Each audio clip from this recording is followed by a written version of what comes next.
Brajamohan college. বরিশালের হৃদয়ের মাঝে দাঁড়িয়ে আছে এক ইতিহাস, এক গর্ব, এক প্রতীক। অনেকে শুধু একে বিএম কলেজ বলেই চেনে, কিন্তু এর ভেতরে লুকিয়ে আছে শত শত বছরের আলো, যে আলো ছুঁয়ে গেছে হাজারো জীবনের গল্প। 1889 সাল, একজন স্বপ্নবাজ মানুষ আশুতোষ দে শুরু করেছিলেন ছোট্ট এক স্কুল। সেই ছোট্ট চারাগাছটাই পরে হয়ে ওঠে বিশাল এক বটবৃক্ষ, ব্রজমোহন কলেজ। যে কলেজ পরিণত হয় দক্ষিণ বাংলার শিক্ষার কেন্দ্রবিন্দুতে। সময়ের স্রোতে কত ঝড় এসেছে, কত ইতিহাস লেখা হয়েছে এই দেয়ালের ভেতরে।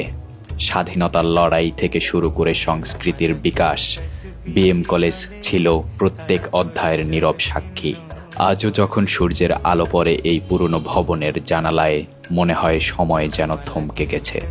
এই মাঠে এখনো বাজে হাসির শব্দ, এই করিডোরে এখনো প্রতিধ্বনি তোলে স্বপ্নের পায়ের আওয়াজ।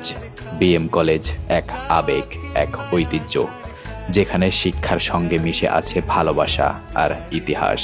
প্রজন্ম বদলায়, সময় এগিয়ে যায়, কিন্তু বিএম কলেজ রয়ে যায় ঠিক আগের মতো, জ্ঞান আর সৌন্দর্যের প্রাচীর হয়ে। আর এভাবেই বরিশালের সকল ঐতিহ্য আপনাদের সামনে তুলে ধরতে আমরা সাথে আছি বরিশাল ব্লগস। আমাদেরকে সাপোর্ট করতে আমাদের পেজে ফলো দিন।